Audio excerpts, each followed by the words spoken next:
Hi guys, welcome to Full Time Devils. I'm Adam McCullough, and today I'm joined by Rachel, John, and Paul from Bleacher Report and United Rant as well, and John also from Global Reds. And Rachel, do you have anything you want to plug at the start? Yeah, I'm just happy to be here. Like, I'm not here for my own personal reasons. I'm here for the love of a club. You're just happy for the day out, aren't you, Rachel? I mean, I'm at home right now, so that's really what we're talking about. Yeah, virtual day out, you know what I mean. Anyway, let's move on from that. We are talking Europa League. We are talking United against Rostov at Old Trafford. And it's our last cup competition, ladies and gentlemen. It is our last cup competition. How are we feeling about that? Do we have to prioritise the Europa League over everything else? Do you think Jose Mourinho did? What are you guys' thoughts on that kind of thing? And we'll come to Rachel first. I don't think you can say that Jose did prioritise Europa League over the FA Cup, because we put a really strong side out. Like, he put everything into that game. It felt like the week leading up to that game, he'd focused completely on the tactics for it. It felt like we went to Russia, like, tried to get the draw, which we did, and then everything had been focused on what we were going to do on Monday. So I feel like he didn't. It was just unfortunate. Like, I don't think it was an embarrassment Monday. I felt like we put everything into it. We lost, but we lost 10 men. Whether it should have been 10 men or not is debatable, but we lost to the best side in England at the moment. And yeah, it's our last cup competition now, but I feel like we've always put the most into it, and I feel like that's always been the right decision. We have 5 games left after Rostov, so we're almost on the final stretch now, and there's not really many teams that are that good left in it. In reality, the 4 teams left in the FA Cups would all rank higher than any team that's left in the Europa League. So I think it's good. I think we're doing okay. Go Europa League. Paul, agree with that? Yeah, go Europa League. That's where I stand on it too. I think Rachel's. I couldn't agree more with Rachel about the obvious prioritisation of the Chelsea game. It's the Romero factor. You know that if Sergio Romero's playing in goal, that's not the game that's being prioritised. He put a team out in Russia that he thought would do a job, and he needed some of the big name players to be involved. But it was like, as soon as you saw that starting lineup against Rostov last week, it became extremely obvious that lineup was all about Chelsea. And I think, given the fact that we were drawn away against the best team in the country at the moment, and the fact that we lost Zlatan, Martial, Rooney, pretended to lose Rashford, and were drawn in Russia on the Thursday night before, meant that it was always going to be very tough. And I wonder whether, if it hadn't been Chelsea, Mourinho might have prioritised the FA Cup quite a lot lower. And I think the 4-0 played into it heavily, both for sort of personal reasons, but also for kind of statement reasons. So now we're out of the FA Cup, and the Europa League is massively important. It's the most important competition we're involved in now, because the draw against Bournemouth was yet another example of us blowing a chance to apply real pressure on the top 4. And anyway, finishing in the top 4 is only an end in itself in a very technical way. Like, I think, Adam, you've said plenty of times that we're not going to be jumping up and down if we finish 4th, but we will jump up and down if we win the Europa League. So yeah, I mean, I think it is the number 1 priority for the rest of the season now. As the competition gets to its latter stages, I do want to win it, and I do want to go further, but I'll just say the Europa League. John, how do you feel about it, mate? You know, as much as I'd like to think so, I think at this point, I feel gutted that we weren't able to advance further into the FA Cup, considering that Jose Mourinho had lined up that side against Chelsea, and I'm not going to touch up too much on it, but he lined up that side against Chelsea, ready to fight, and we literally went toe to toe with these guys. So I'm gutted in that we didn't have another chance at another cup run, but at the same time, I think we can take that with a pinch of salt and sort of look forward and stay in a little bit of a positive mindset, like Rachel, and say, you know, we can take advantage of what we have. There's less games going forward now, so we can prioritize the Europa League, we can prioritize the Premier League, and I think there's a very good shout of us definitely taking the chance at this title, this cup, this prestigious Europa League cup. There are some decent teams left in it. I'm surprised Leon go into their second leg with their noses in front because I thought the final was going to be us against Roma, to be honest. But yeah, I do want to win this competition now. And to get a few more away days in Europe will be all right, wouldn't it? But I am really gutted at the fact we will not be going to Wembley again. Sounds a bit spoiled, but we have been. Well, I'm a Fergie baby. I don't care. I want to go back to Wembley every single year, and I just feel so gutted about that Chelsea game. And one thing I do want to add, I've been meaning to say this for a while now. Michael Oliver. Okay. Positivity's gone. We were at Wembley like a fortnight ago, Adam. Like the level of spoil is off the charts. We just literally won a trophy there. Also, we're not going to be involved in the Community Shield now, so that's sad. There's still a chance Chelsea have to win the double. Come on, Chelsea! That's the first and last time I ever say that. Right. Okay. Talking about Chelsea, a former Chelsea player is one of the topics for discussion today. He's a current Everton player, Romelu Lukaku. Now, he's been linked with Manchester United countless times. I remember about 12 months ago as well, before we got Zlatan Ibrahimovic, I wanted this guy at Manchester United. When Jose came, I kind of felt it's probably the end of those chances. But what do you guys think about that? John, come to you first. I think at the end of the day, Lukaku will be a great addition to the squad. Before we started this video, we were just talking about the similarities between Lukaku and Harry Kane. In terms of characteristics and in terms of style of play, we're not too sure, but what we do know for certain is that they are scoring goals week in, week out in the Premier League for both Everton and Tottenham Hotspur, respectively. And I think this current system that we're playing under Jose Mourinho, it requires Zlatan, obviously, Zlatan being the main focus of these goals. And Jose Mourinho's definitely going to strengthen his side come the summer transfer window. He's going to ship some players out. He's going to bring new players in. So perhaps seeing Lukaku up front wouldn't be a terrible idea, but my personal preference is that we do not sign somebody like Lukaku. I think we sign somebody still of Antoine Griezmann's ilk. I knew his name was going to come up, so sorry to interrupt you, but do you not think we could sign them both, or do you think it's simply one or the other? Oh, my God. Oh, I agree. Stop spending all of our money. I'm not in control. Relax. I think we can. Do it instead. Of course. I mean, you got to spend somewhere. You make money to spend. But I think you can have both. But my preference, the reason being as to why my preference is that we only sign somebody like Griezmann and spend that money elsewhere on the pitch and strengthen like the midfield and the central defensive area, is only because I think we still have the likes of Martial and we still have the likes of Rashford who haven't had a full chance to really prove themselves up front. And I'm not saying you're going to expect Martial to come up strong next season if Zlatan decides I'm leaving, or if Zlatan isn't pulling up next season. It's not as simple as that. It's not as clear as it is. But I think we can afford to give Martial an opportunity should this not happen, and we can give Rashford the opportunity to play up top.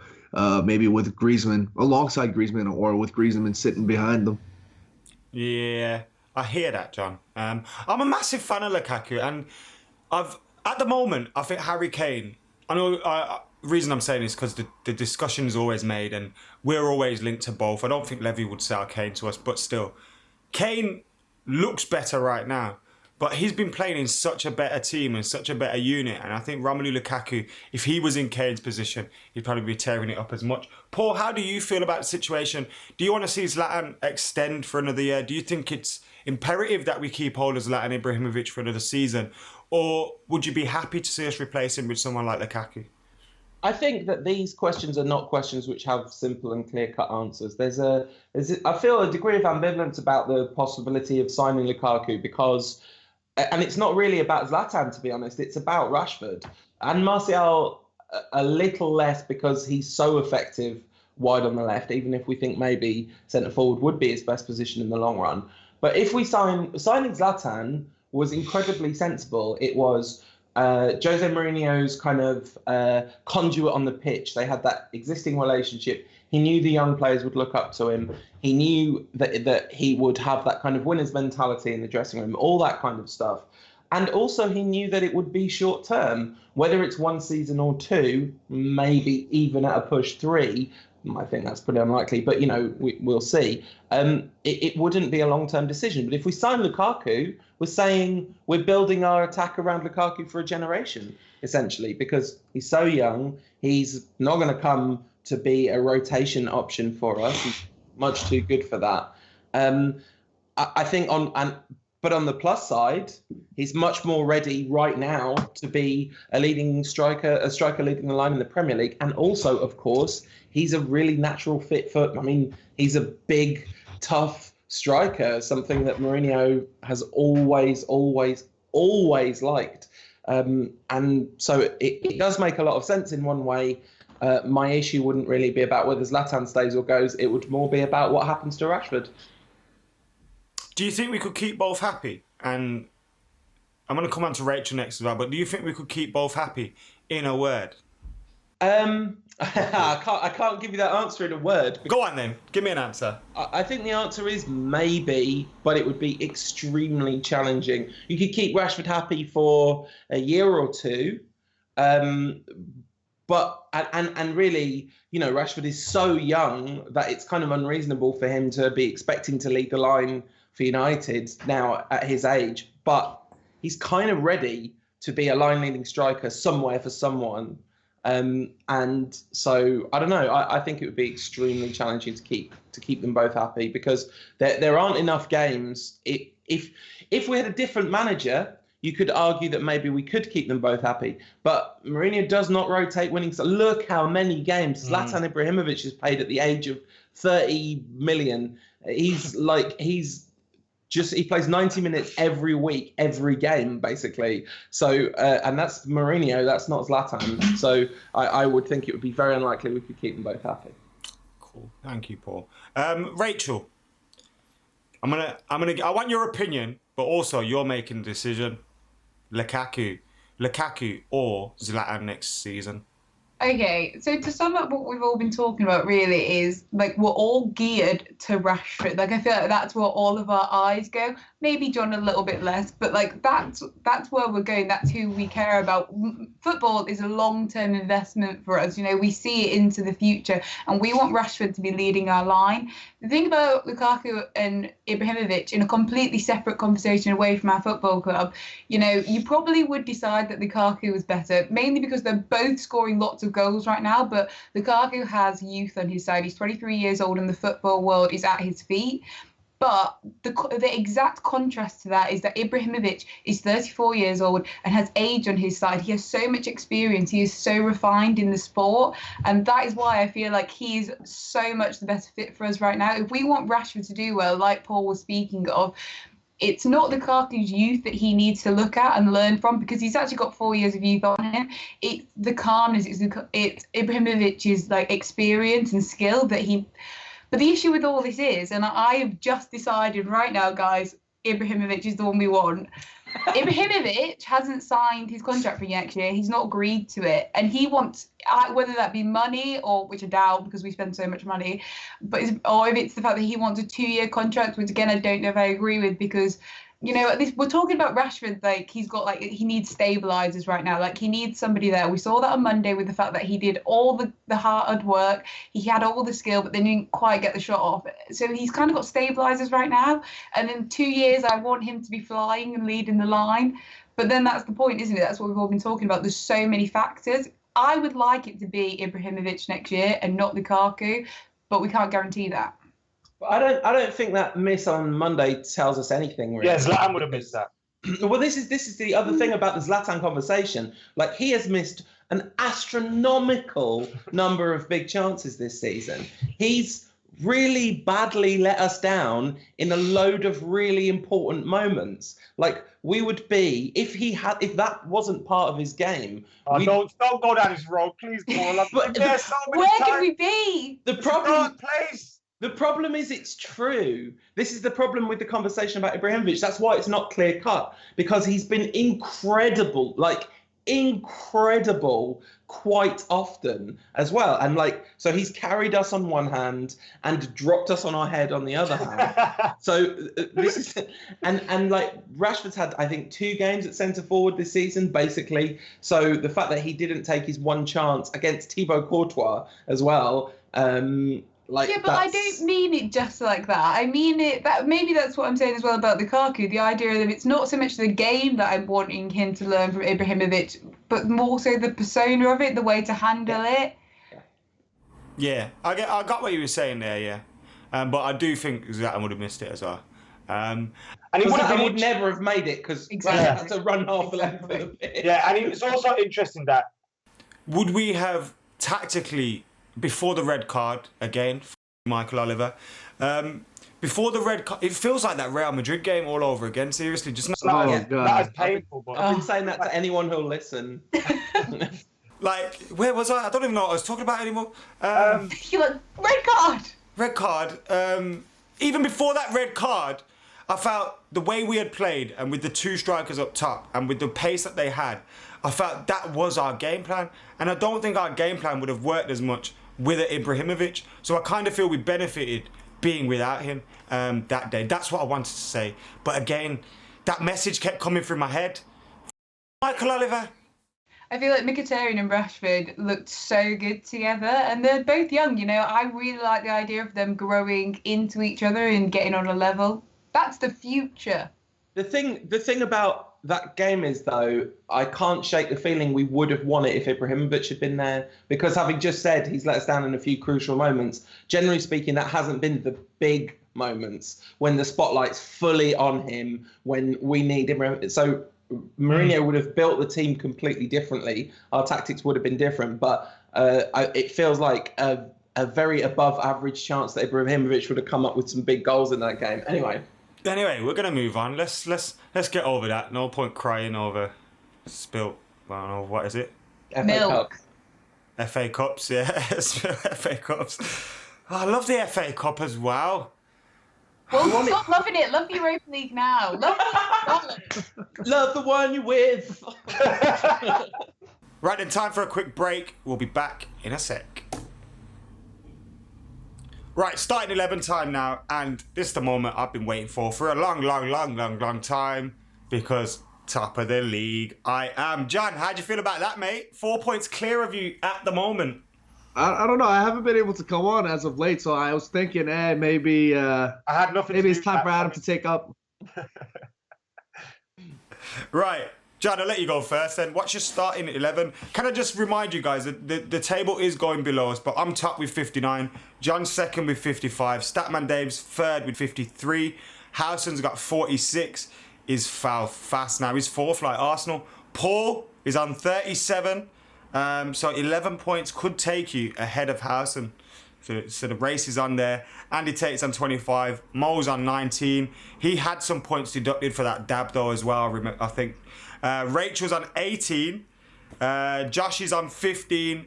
Ben Speech is on 14. Sweeney's on 6. Harv's on 4. And Greg. I'm sure Greg's been on loads of times. He's only got 4 points. Greg got 4 out of 11 right when he predicted a team. Incredible. Right. It's probably Europa League. Go on, John. All right, I'm going David De Gea, net. I think we're going to have to switch back to a back 4 here, especially with Zlatan coming back. I don't see us playing a back 3 or back 5 or however you want to call it with Zlatan on the pitch. So I'm going to go Blend, Bailly, Eric Smalling. Eric Bailly, Wow, Chris Smalling, and Antonio Valencia as our back 4. I'm sorry. I'm out of it. And I like that. I'm going midfield here with Pogba, Herrera, Rashford, Mkhitaryan, Mata with Zlatan up top. So you had a 4-2-3-1, yeah? Yes, sir. What was your 3 behind Zlatan?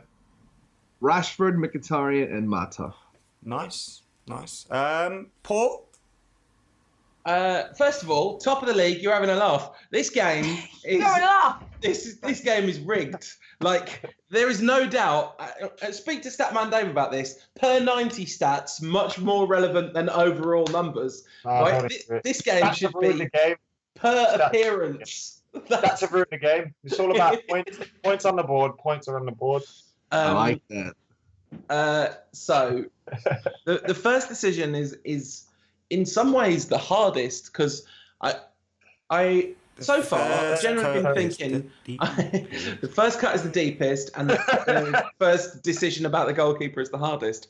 The initially when he started playing Romero in the Europa League, I was thinking, oh, is this just to give De Gea a rest? But the stories come out in the last couple of weeks that Mourinho really wants to keep Romero in the squad, which you can understand because the second choice goalkeepers of that level are pretty unusual. But there's lots of interest in Romero from Argentina. So I wonder whether actually he said, look, you can just have the Europa League. But I think the fact that we went out the FA Cup means that sentiment has to go out the window, and I'm going to put Dave there. Valencia, not Eric Smalling, but Jones and Rocco for me. Left back is another really tricky decision because it's just what is going on at left back for us. The fact that Darmian was the first choice effectively against because he played against Chelsea is very strange. But I'm going with Daley Blind because I think the quality on the ball will be the most important thing in this. Herrera and Pogba in midfield, Mkhitaryan and Mata, and Jesse Lingard rather than Marcus Rashford. And Jesse Lingardinho and Zlatan Ibrahimovic up front. I thought John made a mistake when he didn't pick Sergio Romero. And I think you've done the same mistake. Will Rachel make that mistake? Rachel. I don't know now. I'm lost. Don't let him get in your head. It's all here. Don't let this happen. What's happening? What I will say, Rachel, is there's 1, 2, 3, 4, 5 people between you and the bottom of the table. So you really need to pull it together, woman. Oh, I was like, yeah, that's really good. And basically Leicester are flying. What? 15th place in their table. You should know that. Anyway. I'll watch the Premier League since we know. Back to the sport that we're involved in right now. I'm going to put Dave in net. I'm going to put David De Gea in net because I'm a bit worried that he's like getting ready to leave. Like I'm preparing myself for it mentally already. That's how Romero will start. Yeah, I think that's what. But no, I'm putting David. And then I'm putting Tony Valencia in, and I always feel like I stop at this point to like wax on lyrically about my love for Tony Valencia, and I thought I'd peaked in that, but like watching him on Monday, like even in the despair of like the final minutes when we were definitely going out and it was all wrong, Tony Valencia still brought a smile to my face because he just down the entire pitch like twice as fast as anybody else to make a clearance, and he's just the ultimate athlete. I can't say enough about him. And then I think it's going to be Smalling and Bailly. Which I'm not really happy about. Which Smalling, Mike, Chris, or Eric? Well, I feel like Eric Smalling is like the like name. Do you like when you put them together? Like Brangelina, it's like Eric Smalling. Yeah. The pair. And then left back's really hard for me because I want to put Blint in as well because I love Blint. However, Jose's in love with Rojo. Like he just loves him. He thinks he's the best player ever. And also, he stood on somebody the other day and got away with it. Like, he's the luckiest player in the world. So, I'm going to put Rojo in because I feel that's going to happen. Also, I was coming here ready to put Carrick in because he hasn't played in the last 6 years. But then I was also debating about who I was going to miss out on my front three. So, I'm going to go with the guys as well and give it a 4-2-3-1 with Pogba, Herrera. I'm also going to go Mkhitaryan, Mata, Lingard, and Ibrahimovic up top. Ooh. Rocco's such a smart pick at left back because he's either going to play left back or centre back. Can't believe he didn't go with that. That's a clever one. I love Rojo as well. I was watching that game against Chelsea. Like, me and Rojo have been through a roller coaster time. There was one point when I used to want him out. And to see, he's still got a mistake in him. Let's get that out of there. I don't think he's defensively the greatest ever. I think he's still shocking defensively, and we need better. But I just love him. No, I think you're being too harsh because defensively he's played well this year. Like people have a short memory. When he was playing centre back earlier in the year, he was playing well. He's a shocking left back. Yeah, he is a shocking left back, and you just picked him at left back. But enough said about that. But what a guy Rojo is. What a guy. And like with Smalling and Jones, like they are hopeless at times. They're very good at times. And hopeless at times, much like Marcus Rojo. But what they don't do is, like, I always feel like Smalling and Jones are scared, whereas Rojo's not. And it's like, do you want that in your set? Like, I got really fed up with Chris Smalling the other day. This is the thing. I don't think it's Jones. I think Smalling is scared, and Jones gets scared when he's next to him. He spreads, like Rio Ferdinand spread calm and confidence throughout a back four. Chris Smalling spreads terror throughout a back four. Yeah, it's like arms waving, like the ball comes closer. Better get it out. And like, it's like, oh man, come on, Mikey. You have got some talent in there, but you just don't show it enough. I'm always so disappointed when Chris Smalling is captain because I just feel like he's not the guy I want for that. Who should be captain? Ander Herrera. Ander Herrera. I know Roy Keane used to get sent off every other week. I don't think you can have a captain like Herrera who's just always 1 year away. No, imagine we bring this stupid new law into like only the captain can talk to the ref and it's Ander Herrera swearing in his face. I'd love that. I love Ander Herrera. Can I just say it again? Michael Oliver. Right. Moving on from that to the Oppo. What did we make of Rostov in the first leg? Obviously, the pitch kind of dominated the match in the worst way. Both teams had to play badly. But what do you feel Rostov were good at, bad at, threats? What do you guys think? Come to John first. Watching the Rostov game, I had to watch it again the same evening because I wasn't able to watch it entirely at work. But I didn't see anything much from Rostov that was anything threatening in particular. I didn't see anything from Rostov that was threatening in particular. I definitely 99.9% think that it was Manchester United who had a little bit more difficulty in terms of adjusting to that pitch. There was one scene where Paul Pogba was he was on a little tussle with one of these Rostov players, and then the ball dropped in front of him, and then the ball went right back up, and it went up for the longest time. I think they both kind of like stared at it for a hot minute or so. And I think it's a little bit more so the pitch that was difficult. And I'm not sitting here trying to protect and defend, make an excuse essentially. But at the end of the day, it does matter. These guys play on grass and these guys play on great pitches, and you don't go over and play on a rock hard frozen pitch. And I think coming over to Old Trafford, I don't think Rostov's going to be threatening in that aspect, but at the same time, a side of me thinks we should still be wary and we should still be careful and take all for precautionary measures and take this side very seriously come the match. And I know they had somebody that was injured. I know somebody was suspended. I don't remember their names particularly, but I don't think we should have their best player on the night, wasn't it? Yeah, something about that. I'm sorry, I don't know the names to any Rostov fans that are watching offended. At me on Twitter at Mr. Stephen Addison, all your abuse. Paul, what did you make of Rostov? So I think you probably might be talking about Gatchan, who got suspended.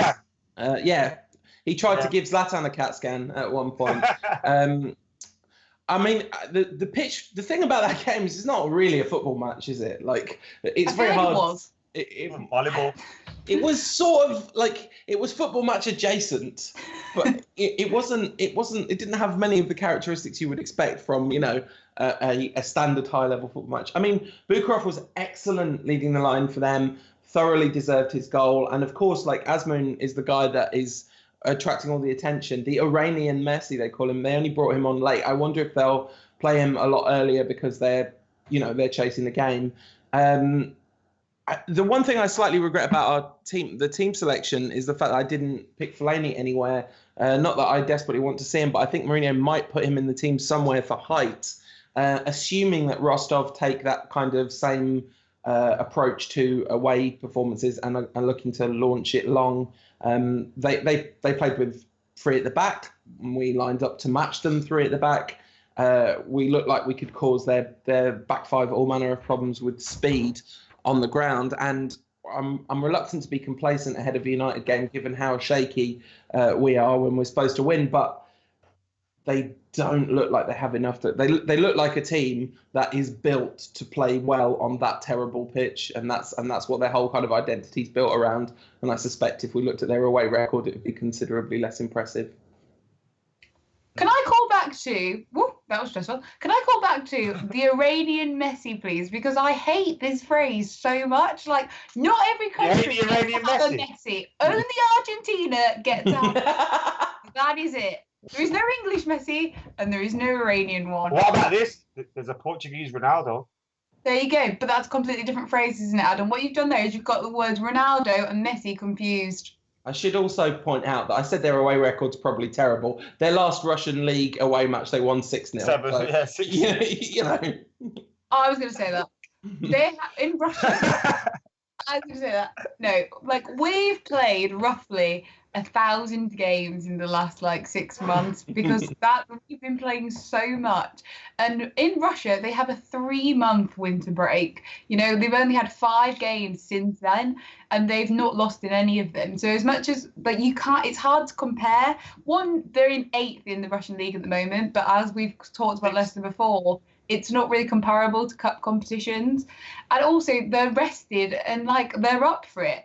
They are up for it. We can't not take this seriously, but I think we are going to take it seriously, and I think we'll win with ease.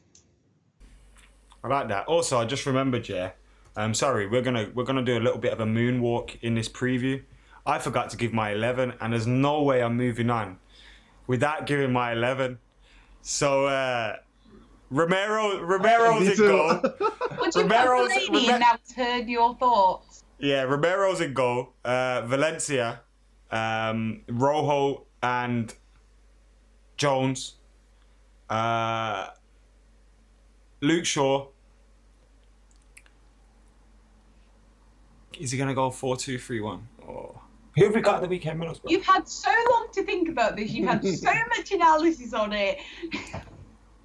I'm going to go with Herrera, Pogba, Mata, Mickey, Marshall, Zlatan. Right, that's my team. Marshall's injured /ill / we've all got all these rumours flying around, and who knows what's true. We save our best player for the Europa League. Right then, we've won a few games in the Europa League at home, 4-0 this season, haven't we?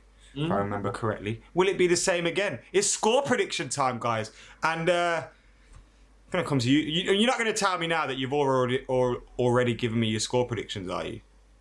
John, hit me with your score prediction. I'm going to go 2-1 to United. I don't think we'll be able to keep a clean sheet here. Oh, Romero keeps clean sheets for breakfast? Paul? No, he doesn't. Paul? Sorry, I was laughing at your thing and didn't hear what you were saying. I'm going to go 3-0 United. My thing. You can call it a joke if you want. But it wasn't intentional. I mean, joke is a strong term, isn't it, in this? We're laughing at you, Adam. I'm a joke, yeah. That's the best. Go on, Rachel. Put me out of my misery, man. Hurry up. 3-1. So we're all going through. I think 4-0. That's nice, Adam. It's good to have hope. I do think Rostov played all right at times, and their goal was well worked. But I think on this pitch, even with that pitch, we should have won that game. So I think with the Old Trafford pitch, we should absolutely spank these lot.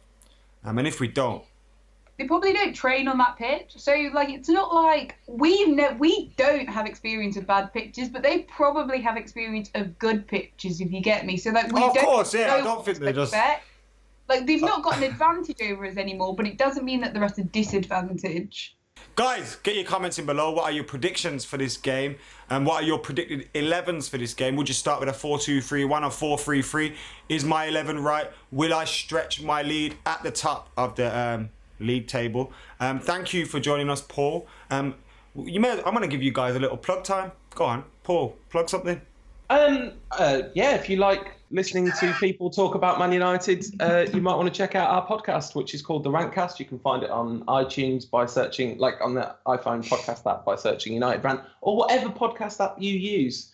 Legendary podcast app. Right, Rachel, plug something, even if it's Twitter. Just hi guys, follow me on Twitter. I don't use it that much, but I promise when I do, I'm #hilarious.